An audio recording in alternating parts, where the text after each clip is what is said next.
Quería una vez más agradecer a los miembros del comité organizador. Lamento que no esté acá Ruth, que es la que tanto insistió con el tema del catering.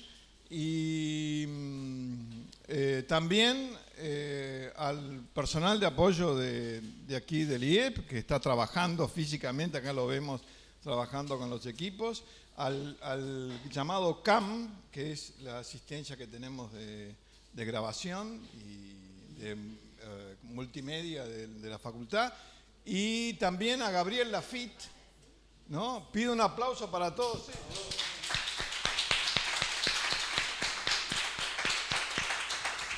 Gabriel Lafitte, el secretario del CIECE, que ha hecho mucho por estas jornadas. So I will present you Emiliano Ippoliti. Is that right? Yes. Yeah, thank you. So he's an assistant professor at La Sapienza University of Rome, and he's a professor of philosophy, and he's got his PhD in logic and philosophy of science at the same university. Well, now we see you much better because somebody. Pardon? No, that's okay. And his area of interests ran from epistemology, philosophy of cognitive sciences, mathematics, philosophy of computing and information, philosophy of probability, and so on. So he will be presenting us a talk about do predictions save predictability, the case of stock markets. So please welcome. Thank you very much for your kind invitation. It's a pleasure and an honor to stay with you online today. And I'm sorry I cannot be there in presence, but I mean it's difficult to reach Argentine from Rome this period for me. And yeah, I will share my slides with you. I hope you can see them. Okay. Yes, and I will talk about, the problem of prediction in stock market in particular, and I will touch three main topics. The first one is the problem of prediction in stock markets, and the second, the prediction that are supposed to destroy predictability and the arguments supporting this line of reasoning, and then the counter arguments that maintain that predictions can save predictability of the system. And then I will give some brief conclusion. So let's start from the first problem, the problem of prediction in stock markets. And probably, as you probably know or guess, a major philosophical problem in financial markets prediction and stock markets in particular is how to account for the well-known bending effect of prediction, which arises from their reflexivity, and this is a well-established topic in literature. Here you can see a few of the researchers that worked on this topic, like Flanagan, Merton, Popper, Soros, Bach, Romanos, and so on. And what's the problem here? So the problem is that once a prediction is made public, a prediction of a social events or a financial events, it can change the predicted behavior since the agent react and adjust to the prediction. Thus, to be accurate, a published social prediction must take into account any potential adjustment or reaction beforehand, but this in turn requires a new prediction, which produces another adjustment to be taken into account into a new prediction, and so on. Here, basically, the problem is that the epistemic state and the ontic state of the system, so what the agent predict and expect about prices and the very dynamic of the prices of the system, can enter a circular and altering relation that triggers an infinite series of prediction, thus making the prediction impossible. And so there is a well-known instance of this effect in real life, is the prediction of the outcome of the 1948 USA presidential election. And here the widespread publication of predictions that Dewey would achieve an overwhelming victory is commonly supposed to be one of the most important factors leading to his defeat and to Truman's win. And that's a clear example of a self-refuting prediction.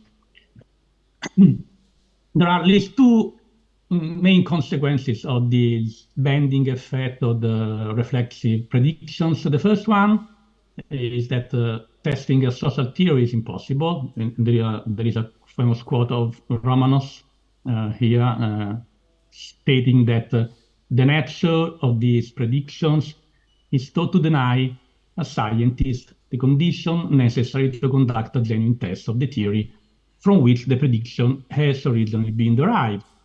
And the second one is that predictions destroy predictability. So the problem here is how to account for those reflexive predictions. And there are two main possibilities. The first one is that the series of predictions diverges, and so predictability is destroyed by predictions.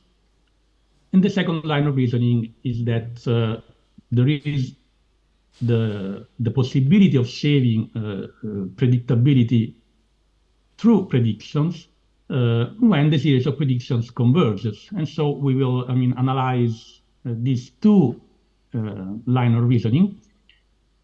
And so let's start from, the predictions destroying predictability.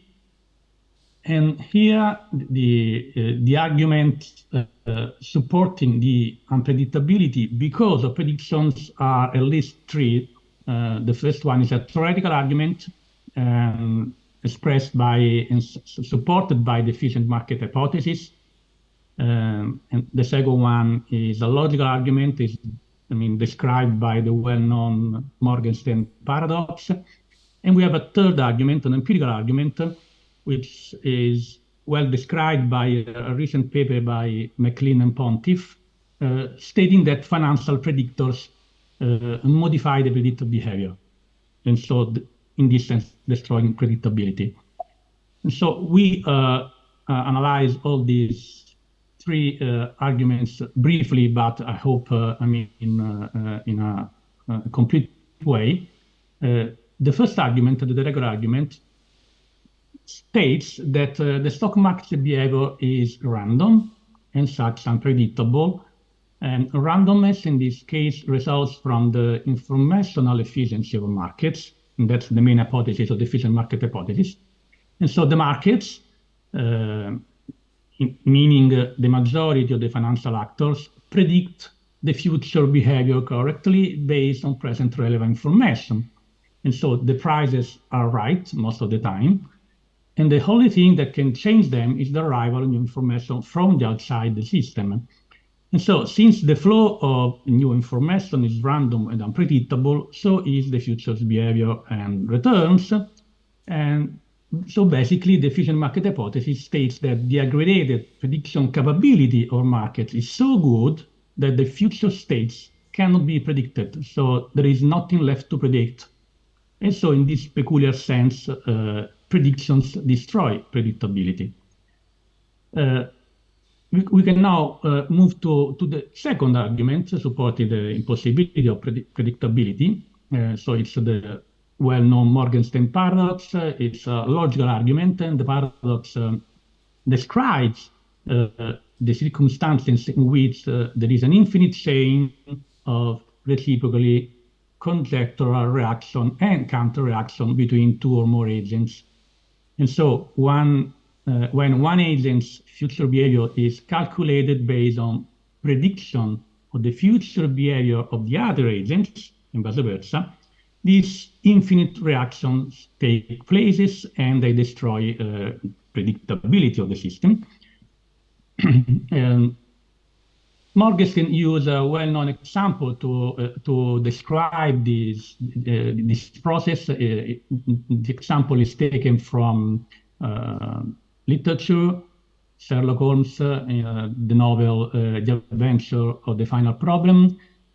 Here we have Sherlock Holmes fleeing London, and he's pursued by his archenemy, James Moriarty, and both are headed to Dover by train, where Holmes hopes to escape to the continent, but there is one intermediate stop at Canterbury, and so we have a problem here. If Moriarty finds him at either station, he'll kill him. And so the problem for Holmes is, should he get off at Canterbury or go on directly to Dover? In the story, Holmes gets out at Canterbury and watches Moriarty train towards Dover, and Holmes tells, which is safe at that point, tells Watson it would have been a coup de maître had he deduced what I would deduce and acted accordingly. But we have a problem here. No? The problem is, what if ask Morgenstern in his in his work, what if Moriarty had deduced what Holmes had deduced and acted accordingly? So at that point, Holmes should have adjusted his original prediction and get out of Dover. But Moriarty, in turn, could have deduced his prediction too, leading Holmes to adjust again his prediction and to get out of Canterbury to avoid his enemy, and so on. And so we get this infinite series of predictions where the series can go on ad infinitum, and you cannot decide where to stop, Canterbury or Dover, because these two options go on ad infinitum, and so a predictability of the system is impossible because of predictions and the role of predictions. And then we have, the last argument, the empirical argument supporting the unpredictability of the system because of prediction. And this argument starts from an interesting question, an empirical question. What happens when the return predictor, or when our return predictor is made public or published? What is its effect on the market? And what is the behavior of the system pre and post publication? And so in order to answer to this interesting question, McLean and Pontiff in 2016 conducted a study, and they used 97 different predictors from 79 different academic studies. And they used long, short portfolio strategies that simultaneously buy and sell extreme quantiles that are based on each predictor. And so their finding is quite interesting, because they found that the average predictor's long-short return shrinks 32% post-publication. So there is a kind of publication effect that affected the predictability and the credibility of the predictor. So basically, I'm giving you, of course, the short version of the argument of the paper. McLean and Pontiff show that research, also academic research, draw attention to predictors, and then the markets learn from these published theories and predictors.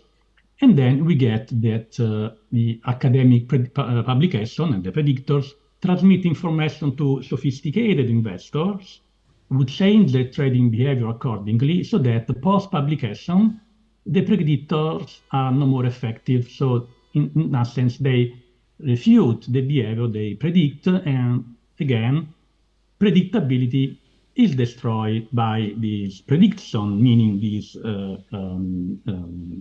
predictors. And so we could ask here if that is it. I mean, if it's the end of the story, and so we have to accept the fact that we cannot predict or foresee the social system, in particular the financial system. Fortunately, we have a counter arguments, a series of counter arguments to this, finding. And so these arguments support the idea that there are predictions that save predictability of the system. And these arguments are basically three, or at least three. The first one is a mathematical argument, is the well-known Modigliani's theorems. The second one is an empirical, practical argument originating from the work of Bach. And then we have the last one, the use of the notion of performativity to save prediction. And so I will give you a brief sketch of these three arguments, and then I will provide you with some comments and conclusion. So the first one, the mathematical argument,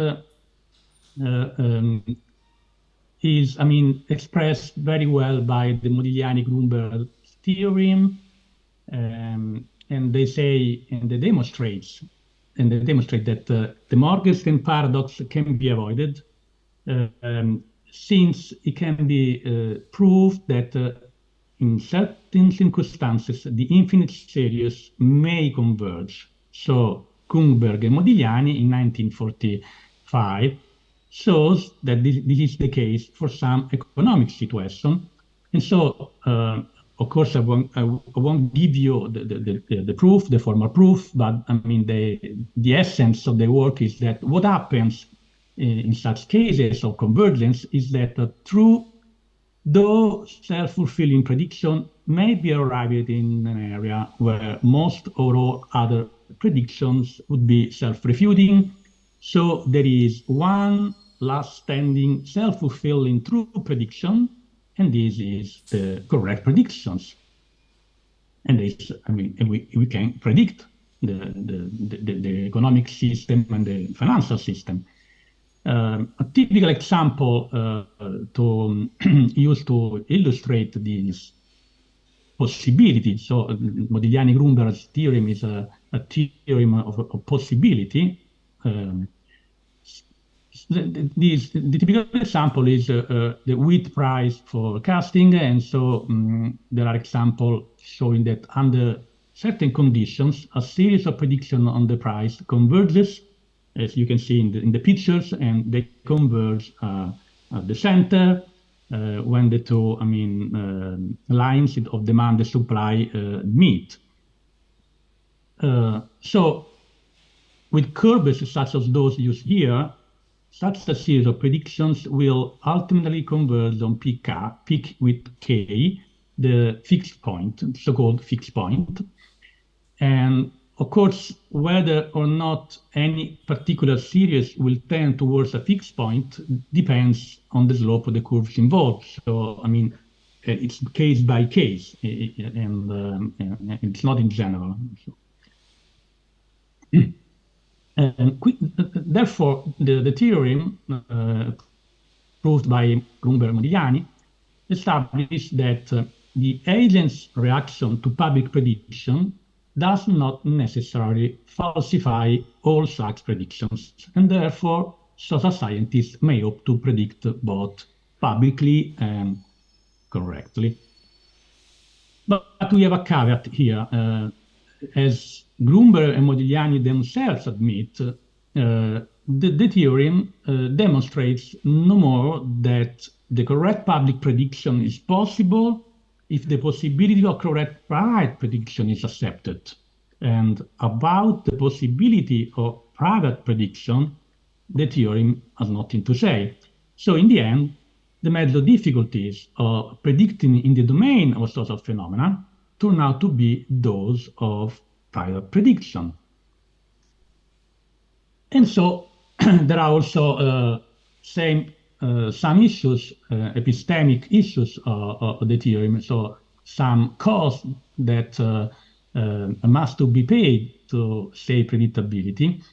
The first one is that the theorem is an existential theorem, so it does not say anything about a specific prediction, and the hypothesis that a correct private prediction exists requires to assume that the epistemic and deontic state of the system are separate. And so that's a controversial hypothesis.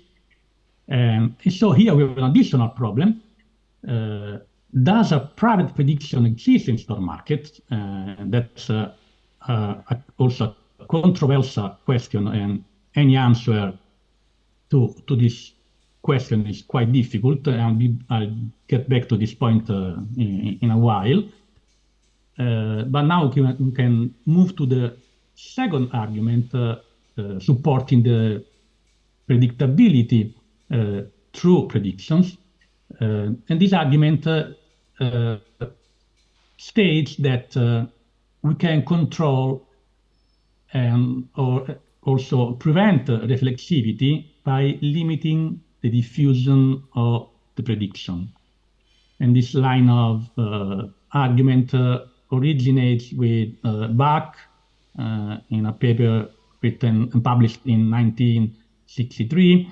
And Bach states that any given prediction is susceptible to empirical research of the kind that can establish whether it is reflexive or not. And so we can know if this kind of prediction is reflexive or not.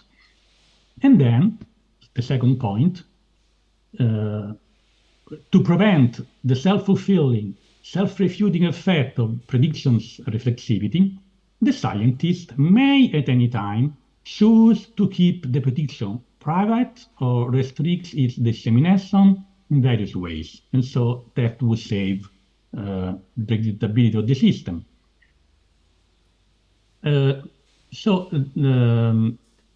These arguments, these practical arguments, enable us to respond to the MacLean-Pontiff impossibility argument very in detail. You can, make at least 2 points. In the first case, the predictions appear to impact only a subset of agents, namely the sophisticated investors, thereby leading to a limited diffusion of the prediction itself. Consequently, this illustrates why predictors do not diminish entirely, as they still indicate a return, albeit a diminished one. And so this interpretation of, the findings of MacLean and Pontiff maintains predictability to the extent demanded by the empirical argument. And the second point is that the predictors initially act as an attractor, followed by a transition to a repeller law. So beyond a certain point, sophisticated agents stop to heed the predictors' guidance. That is, they will not buy or sell assets in the way suggested by these predictors. And this evolving dynamics is explicable through the performative prediction thesis. And the result, of course, is that predictability of the financial system, the social system, would be saved. But even though we can provide a partial predictability of the financial systems, we have some problem here.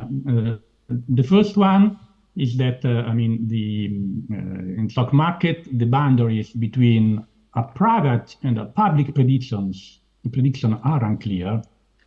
And the second one, to keep a prediction private or restrict its dissemination may turn out to be impossible because of two reasons. So the two reasons are A, prices and transactions implicitly embed and reveal predictions. So a price results from a variety of predictions made by several agents. even if these predictions are not made explicitly public. And so the boundaries between private and public guess is unclear here. And the second point is that to keep a prediction private or restrict its dissemination is not always possible. And even worse, even supposing that it's possible, this is a neutral act, since this can be still regarded as a prediction. We have the dog that didn't bark effect. And so it can trigger a reaction that modify the behavior of the market. So basically, the absence of a prediction can still be regarded as a kind of predictions when it's expected. And so this complicates, a lot the line of reasoning originating with Bach. And so in order to answer all these difficulties, we can move to the performative thesis, which states that we can produce a convergence and then a divergence of the series, and that would save the predictability, at least partially, of the social system. As you probably know, the notion of performativity has been extensively deepened by Donald Mackenzie in a lot of works, and the performative thesis maintains that financial models are active participants in rather than neutral representation of financial systems. They are not detached description of objective, determinable financial processes, but are themselves implicated in creating and altering the economy they purport to describe. So, in that sense, the model changes investments behavior and the price movements that it purports to describe and predict. And so it's a kind of engine, not a camera taking pictures of the system. So a question that we can now raise is, does this imply predictability of the stock markets? So, and also the financial system. In effect, the model at that point could provide us with a weak way of predicting the financial processes. So the practical use of models constructs markets, making financial processes sometimes conform to, and other times diverge from the model we are using. In particular, a model can create a convergence and then a divergence of the financial processes from its predictions, and so we get a performative and then a counter-performative effect. And the interesting point is that this aspect, this interplay between model and reality, cannot be captured by statistical models that assume a separation between the use and the word. Between the separation between the epistemic and the ontic of the market, for instance, like the efficient market hypothesis and even the Modigliani-Rumber theorem. And we have, at least two remarkable examples of the performative role of models in stock markets. The first one is the Black-Scholes model, and the second one is tied to the VAR model, described by an interesting paper by Lockwood in 2015. So it's interesting to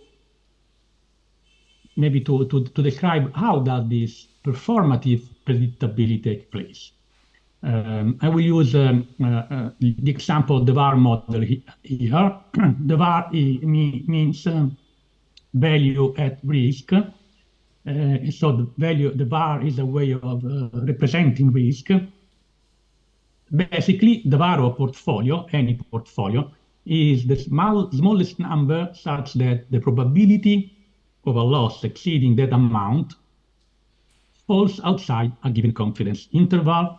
For example, when a bank says that the daily VAR of its portfolio is $45 million at the 99% confidence level, that means that there is a 1% chance that a loss greater than 45 millions will occur, but the point here is we don't know how much greater. And so, again, how this performative predictability takes place? We have three key factors. The empirical accuracy of the model, its performativity, and then its counter-performativity. So in the first case, it's interesting to observe that the empirical accuracy of the model is not crucial. Maybe it could be a bit surprising, but I mean, that's a fact. Despite its poor predictive track record, so its empirical accuracy, the VAR model continued to be used for a long time and still used today. And so the empirical accuracy of the model is not crucial to, establish if the model is good or bad. Of course, we have to, note that this doesn't mean that empirical accuracy doesn't matter, since if VAR had systematically produced financial losses, its user and the practitioner using it would soon have been outcompeted and the model abandoned. So this observation doesn't imply that any arbitrary risk model could have had the same effect. The second key factor is initial temporary and fragile convergence. So the increasing use of the model produces convergent investment strategies that reduces or even cancels differences in actors' evaluations and choices. And this will limit the volatility of the market. And basically, that's what happens when, the VAR is used and the peak of its use. So the use of the model causes everyone to calculate the market risk of common investments in the same way. And so it builds a herd behavior. At this point, the actor will have portfolios that are diversified in practically the same way. This in turn means that they have similar and therefore highly correlated investment strategies, and this will produce the interesting results that is unlikely that the asset price will exhibit unexpected volatility in the short run, helping to ensure the accuracy of the VAR estimates of losses and shoring up its apparent capacity of effectively managed risk. So in normal times, portfolio losses conform to VAR predictions, thanks also to this performative effect. I will give you some more details, specifically, in order to understand how it works. Specifically, the use of the VAR to set the risk-taking limits that traders are not allowed to violate encourages them to make investments where there is little chance of suffering really significant losses, regardless of the size of that loss. In fact, as you probably remember, the VAR is only concerned with the maximum loss at a given confidence level. So 99% VAR says nothing about the magnitude of the losses which should occur or could occur less than 1% of the time. So this fact make it significantly more likely that traders will take the so-called asymmetric position with small gains and rare but huge losses. So we have this effect in the short run. So the widespread use of VAR, and by widespread I mean in terms of liquidity, not necessarily in terms of number of agents, changes the market. And so it produces a performative effect because the standardization of a common method of measuring risk causes investment strategies to converge. And so financial losses largely conform to the VAR predictions, producing temporary stability with few, but very few unexpected losses in financial markets. But as you probably guess, this stability convergence, however, is very fragile since it's not the result of objective risk calculations, if any, but rather it is a construct of strongly correlated investments. And so as such, they are sensitive to abrupt divergence of the financial processes from the model predictions, and they are very sensitive to the counter-performative effect. And in fact, we often have this brute divergence of the financial reality from the model predictions, because since the stability convergence is fragile, when subjected to an unexpected, even a little shock, correlation does not produce stability, but rather unforeseen volatility. This is because when one firm risk limits are breached, other firms are likely to be as well, and since they have equally diversified and highly correlated portfolio due to the use of the same model and the same way of calculating risk.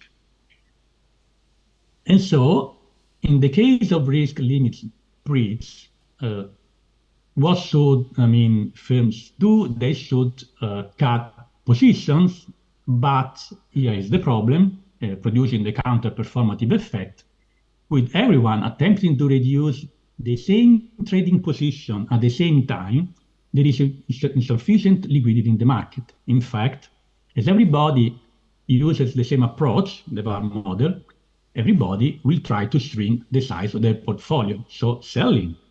But if everybody has a similar portfolio, everybody can't shrink the portfolio at the same time at once, because in this scenario, you need somebody else outside the supposedly diversified system to hold the risk, that is to buy it. And so this is the flow of diversification. And so I'm approaching the end of my talk. This correlational effect builds, another herd behavior produced by an excessive reliance on standardized risk models that in the long run makes markets less stable and more prone to a crash. In fact, it can trigger the following vicious cycle. And that's the description of the cycle. At the very beginning, we have financial institutions that may have to sell assets in the affected classes when markets become volatile, meaning that the prices basically go down or are unstable, in order to keep it within the VAR limits calculated with the model. And the act of selling will depress market prices even further and will increase the volatility and correlation of the risk factor of these assets. This, in turn, might cause another set of financial institutions to exceed their VAR limits, forcing them to reduce their exposure by selling more of the same assets. And this, of course, will depress the market prices and so on, producing, basically a crash. And so a divergence of the behavior of the system from the model's predictions. Bottom line, the use of VAR acts as an endogenous source of market instability, and its widespread use changes the behavior it purports to model or describe. And moreover, this volatility magnifies the potential for crashes. And so we get at the financial industry, wide reliance on the same risk model produces events that diverges in the past dramatically from the model predictions. And so we have a counter-performative effect of the model. So from a certain point onwards, VAR does not simply fail to foresee losses in excess of its predictions. Instead, it contributed to investment practices that made such losses more likely by incentivizing banks to take on positions with potentially huge losses outside the VaR confidence interval. And so the performative effect of, the VaR produces, as you can see, a convergence and then a divergence between prediction and financial processes. So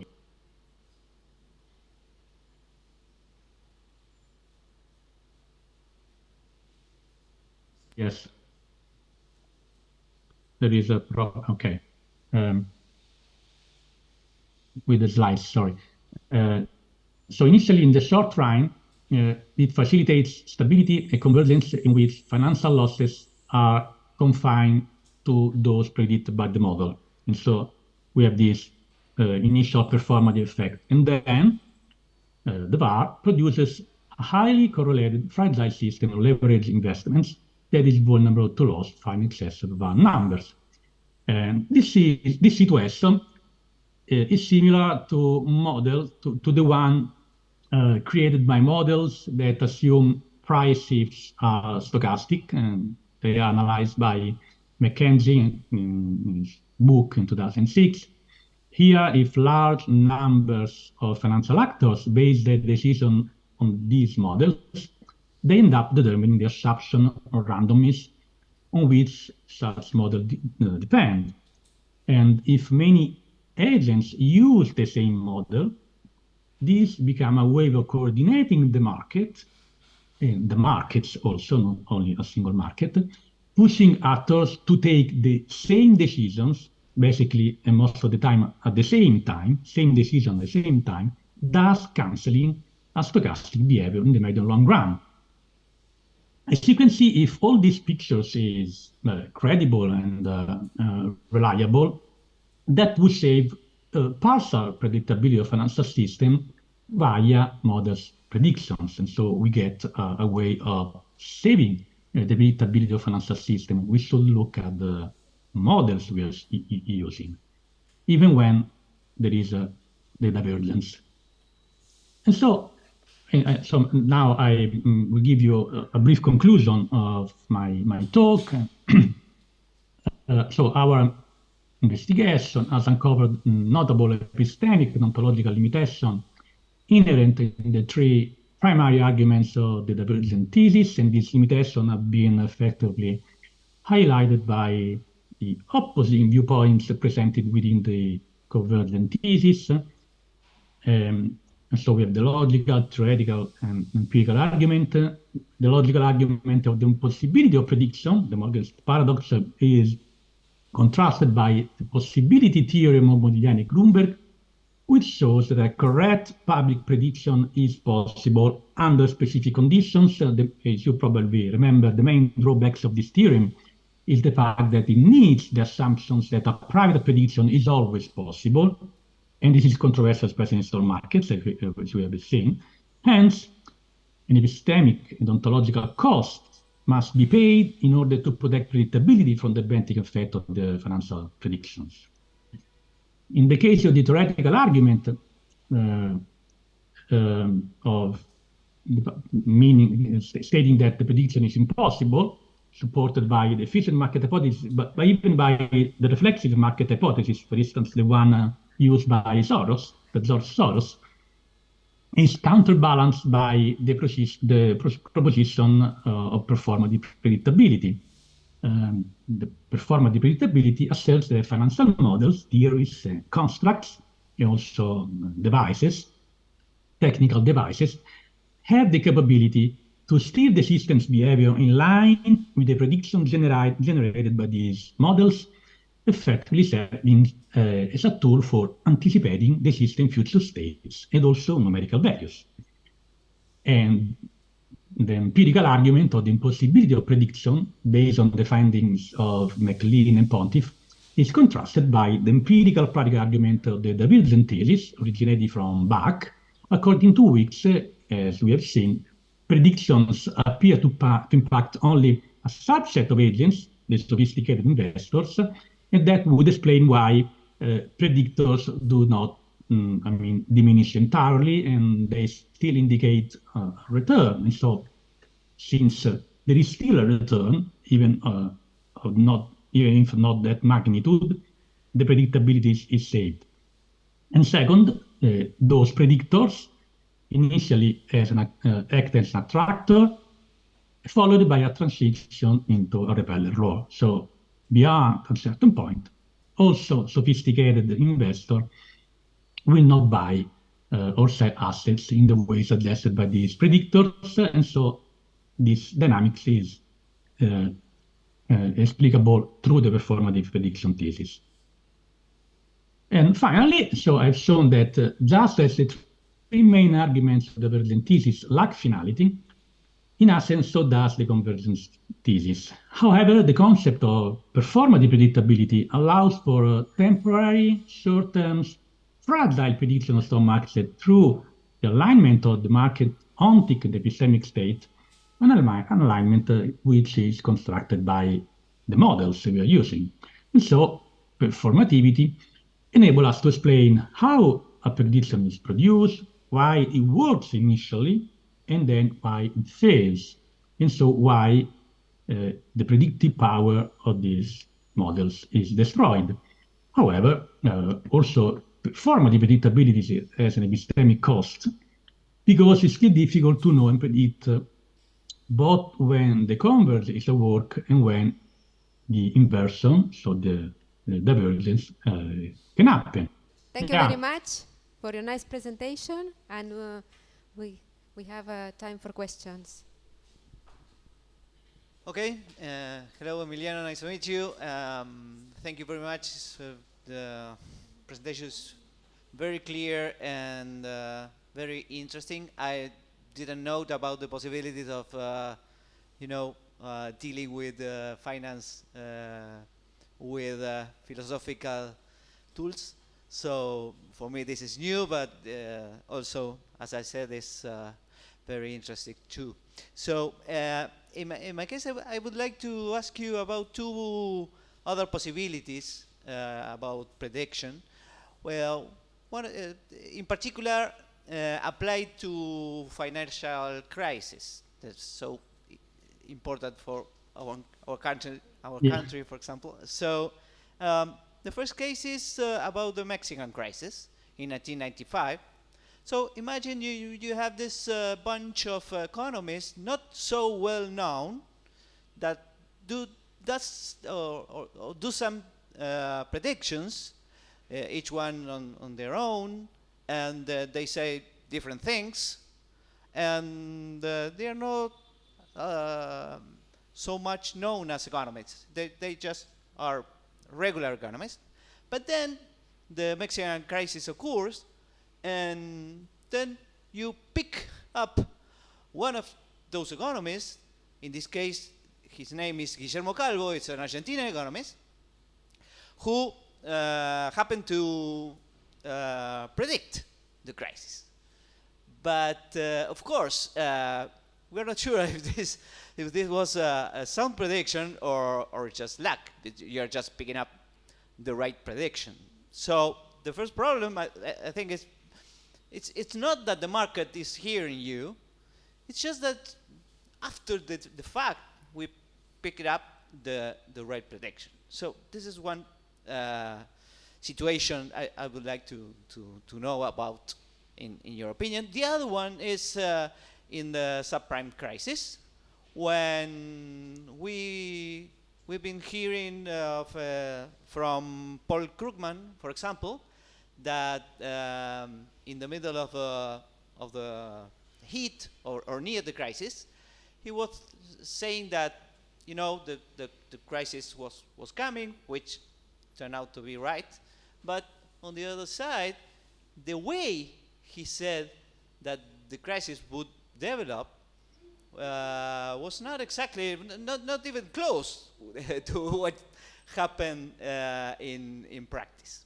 And so here I think we have the problem of how to define a prediction. Because to make a clear prediction, it's not easy. Because you can say, well, I was saying that this would happen, but I was trying to say this another thing, so I was referring to another thing. So the problem is how do you identify the prediction specifically. So I would like to know about these two cases that came to my mind. Thank you. Thank you very much for your very interesting questions. I mean, in the first case, yes, I mean, we are the Mexican crisis and the prediction made by, I mean, let's call them outsiders. And they are right. Yes, of course, I mean, the point is that there are two kinds of predictions. I mean, two line of events that you are predicted. There are a line of events predicted without the prediction added to the prediction, and you have another line of prediction. I mean, meaning the prediction of the system with the prediction added to the system. So in the Mexican case is the first case, and you don't know what would happen if your, I mean, prediction would be widespread, because I mean that prediction could have been an altering factor for the economy, and then you could have, I mean, taken some adjustment or precautions, and you don't know if, I mean, the people believe the prediction would have changed the course of the event. So the fact that a crisis announced can change the course of the events of the crisis itself, because if I believe that a crisis is coming, I can take several things. For instance, I could sell everything, and then at the point the crisis would happen. But I would also, I mean, put in place some means to control the impact and the magnitude of the crisis. And so I could, I'm not saying stop it, but limited it. I could provide a limit to its impact. And so, of course, you never know if a prediction is self-fulfilling. It's a matter of luck. It could be also, as you were saying, a luck prediction. And as you probably remember, Samuelson used to say that the economists predicted 8 of the last 5 crises. And so they predict more crises than the crisis that happened or happens. And so in this sense, I mean, the problem is that the boundary between a private prediction and a public prediction and the effect that the second one has on the system are not clear, especially in stock markets. Because I mean, if I made a prediction, act according to this prediction, so I buy and sell assets, or will produce certain dynamics on the prices, and that would produce what I'm predicting. And so also in this case, even if it's private, it becomes public. And in the second case, the financial crisis in 2000 and 2008, so the subcrisis. So in that case, I mean, yes. I mean, my answer is tied to the first answers.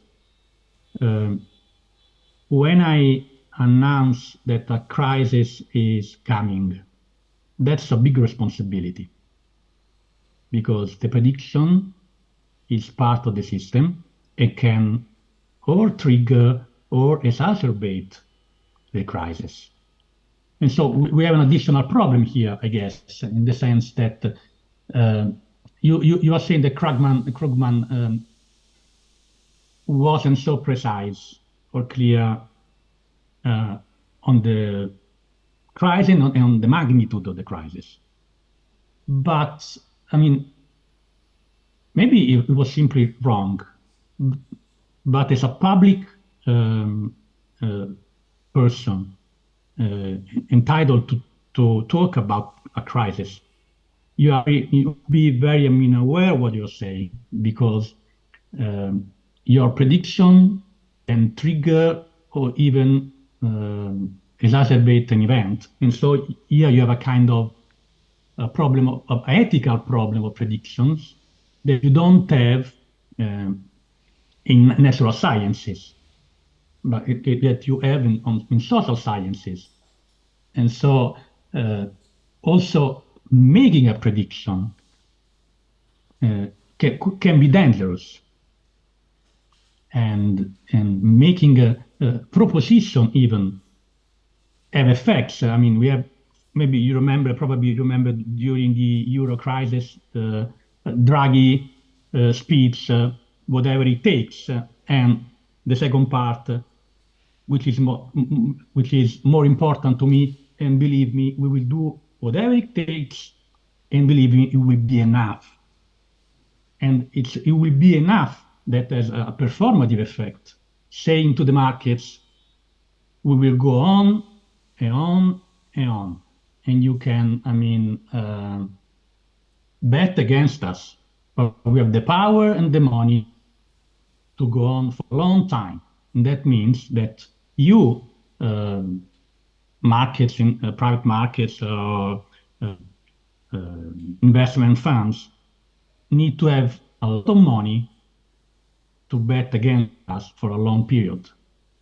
And so this simple proposition has an effect on the market. And so once pronounced, it's not neutral.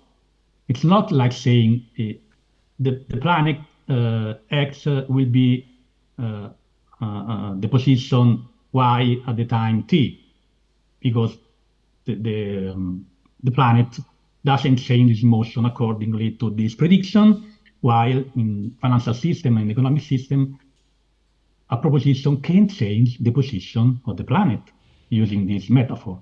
And so, yeah, Krugman probably was wrong, wasn't so precise, but maybe it was also his goal, in the sense that if announced a very dramatic crisis coming, I could make it worse. And so there is a ethical responsibility in an economic system, financial system, in providing such predictions. And I hope that answers. Good afternoon. Sorry for my ignorance, as our most iconic writer, Jorge Luis Borges used to say. Sorry for my ignorance. I like him. Yes, and the question is the following one. When you said that predictions or the predictions activity phenomenon is impossible for many reasons, are you talking about that all future events are already discounted in the quotes of bonds and shares of stock, because they have already been present there when they are priced, all those assets, because all future phenomena have been discounted at a certain cost of capital or whatever? Thanks. Yeah, thank you for your answer, and of course I like and admire Borges, and I've read a lot of novels by him, and yeah, I mean, that's basically the thesis of the efficient market hypothesis. So the efficient market hypothesis maintains what you are saying, that is, the markets are so good at predicting that there's nothing left to predict. And so basically the price will move randomly, because they still incorporate the judgment and the prediction of the future. The only thing that can change them is the arrival of information from the outside the financial system. For instance, a pandemic, natural disaster, that would change the judgment and the prediction. But still, in that case, the market will be right. So it's guessing right. Of course, I mean, the efficient market hypothesis, I mean, has a lot of drawbacks. Of course, I don't have time to illustrate all of them. But the main drawbacks is the fact that all those nice pictures that would make the prediction impossible because of the predictability capability of the markets doesn't take into account the endogenous phenomena in financial system in particular. So it's not true, and I think that it's demonstrated by now that the only thing that can move prices is information from outside the system, but as Soros, the behavioral finance demonstrates, many times the markets, financial markets move and the prices move because the actors endogenously, so internally, produce some guesses of the future, which is, or because they interact with each other without relying on external information, and that can produce also dramatic dynamics in the prices. And at that point, the efficient market hypothesis is no longer valid or employable, but you have, I mean, means to anticipate what's coming. I mean, I'm not saying that you can predict the exact tipping point of a crash, but you have the means to understand that something's happening in that sense. And the prices are going too highly and then will probably fall down at a certain point. And that's, I mean, the way Lord Soros, for instance, and the entire reflexive market hypothesis think of financial phenomena. And also, I mean, there are also a few econophysicists that, like the Jornadas, that think that you can look at prices and they tell you that a crash is coming, looking at just at the movements of the prices. That's not a deterministic prediction. It's a probabilistic prediction, but you have something to rely on to anticipate some dramatic effect on the market. Of course, as I was saying before, you never know if what you are predicting is changing the system in that direction. And so that's, I mean, something that cannot be took off from financial systems. And so that's why are so complicated and difficult to understand and to predict and foresee. And I hope that, I mean, answer your question. Thank you. Thank you very much, Emiliano, for your clear and nice talk about this difficult problem. Your proposal or your conception of performative predictability seems to be something like a consolation for us related to the negative results about reflexive predictions. By the way, for instance, Morgenstern's paradox is above all a theoretical result, so to say, and perhaps in practice, and I think it's an important point that you try also to to bring into the discussion. In the practice, it could be not necessarily so. It's not necessarily so. No, in this way.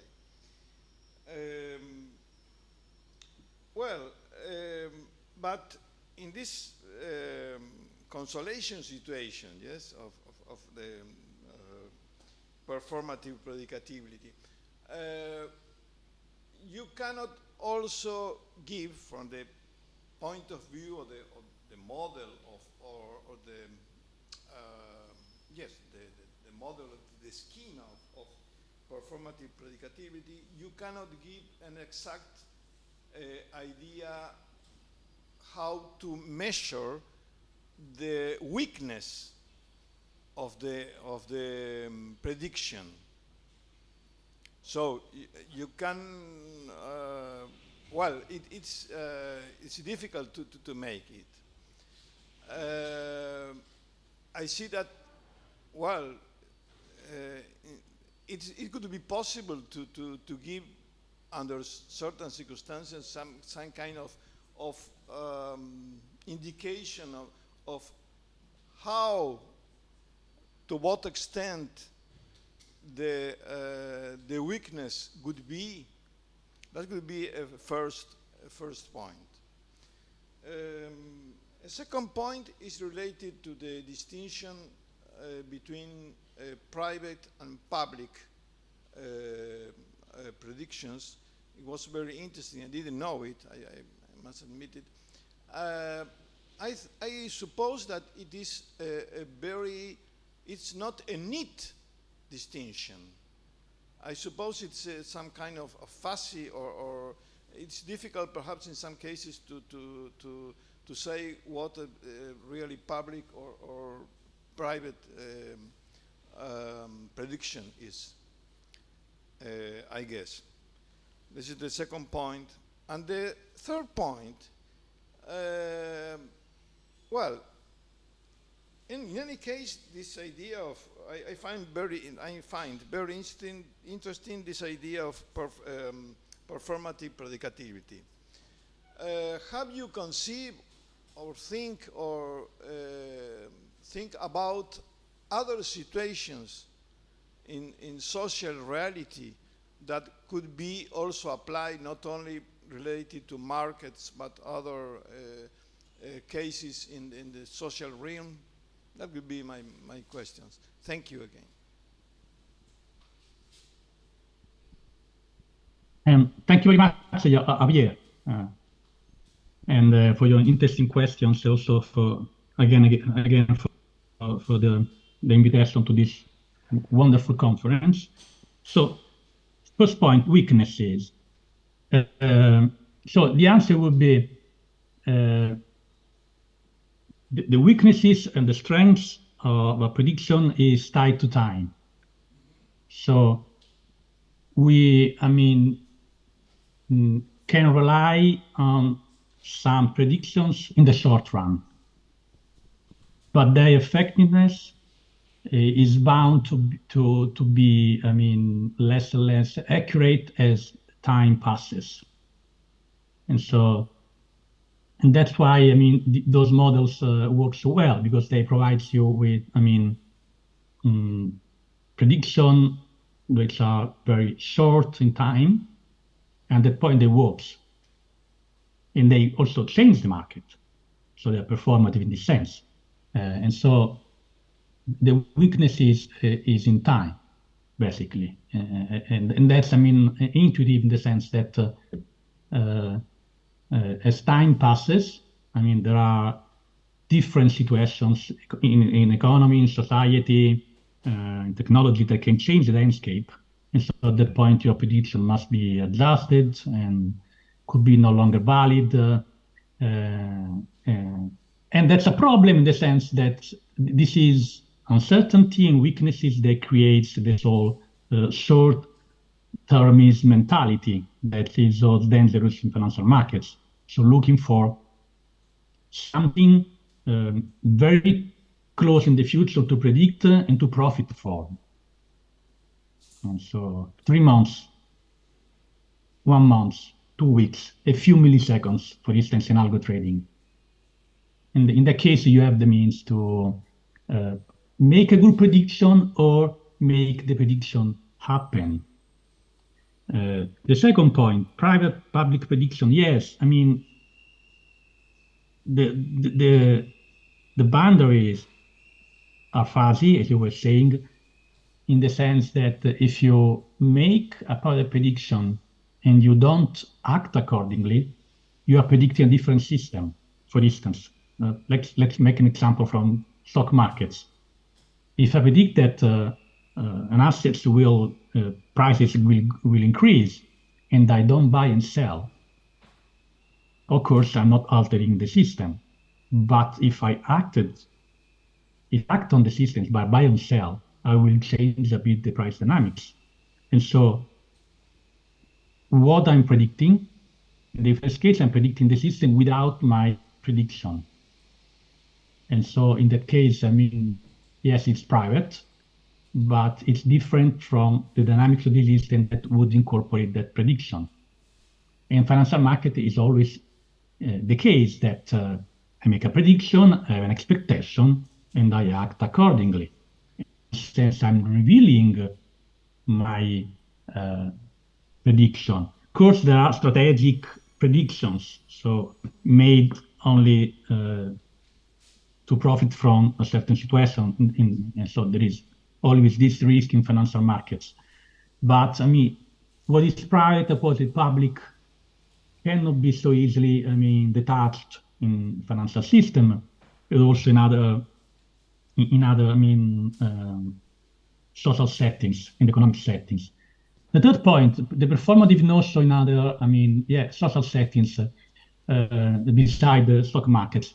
Yes, I mean, the notion of performative originates in philosophy from Austin. Then it was used in anthropology by Judith Butler. Yes, it's the same notions basically. And then from Austin and Butler, he goes into economy and sociology. For instance, in Europe, we have Bruno Latour, Michel Caillon, that use this kind of notion of performativity to make sense of a lot of phenomena occurring in sociology and the economy that would demonstrate that the theory, the models, and the social devices that you are using shape the social setting or the economic setting.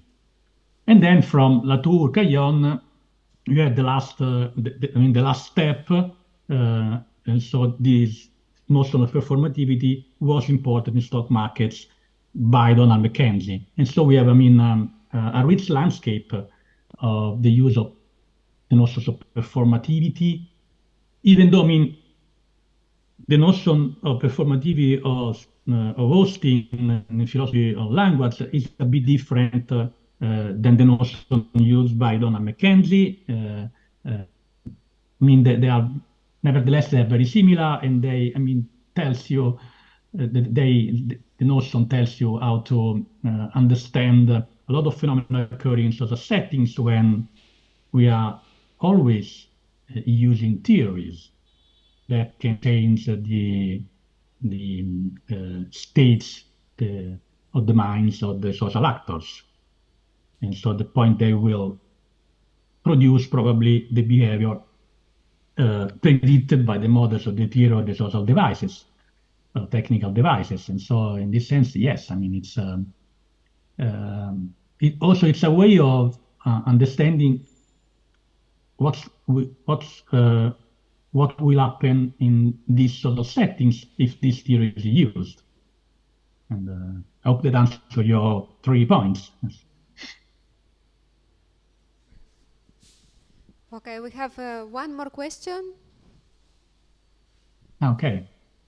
Well, thank you, Emiliano. Hi. Hi.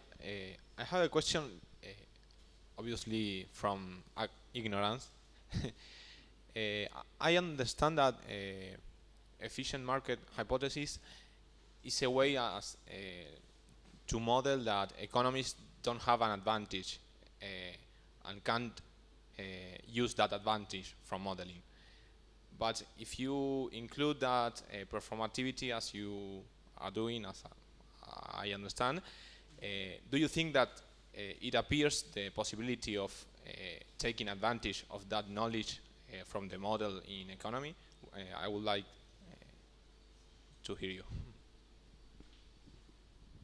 Yeah, thank you for your interesting question. Yes.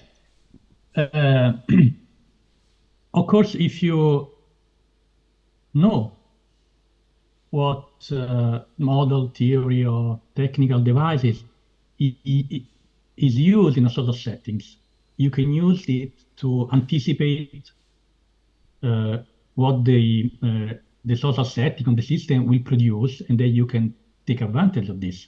And that's, I mean, basically what's happened in algo trading, for instance. The algo trading is a realm where you can guess what others will produce, because you know that they're using algos, so mechanism, and so you can take advantage of this knowledge and use this knowledge to profit from this advantage. Of course, it's a competition, and that would falsify the efficient market hypothesis. The defense of the efficient market hypothesis is the following: our data shows that the prices are random beyond a certain time threshold, which is 3, 4, 5 minutes. Under this threshold, the efficiency is not guaranteed, and that's what's happening in the efficiency trading, algo trading in general, where, I mean, there are all those mechanisms, meaning algorithms competing, and so you know that there is a pre-established and predetermined course of events that the algo will produce. At that point, you can use the knowledge of this, if you got it, the knowledge of this predetermined course of events to understand where is the final point of this event and to profit from this knowledge. And so you have an advantage, an epistemic advantage, that is, I mean, excluded by the efficient market hypothesis, even though the defense is, I mean, the time threshold is the answer.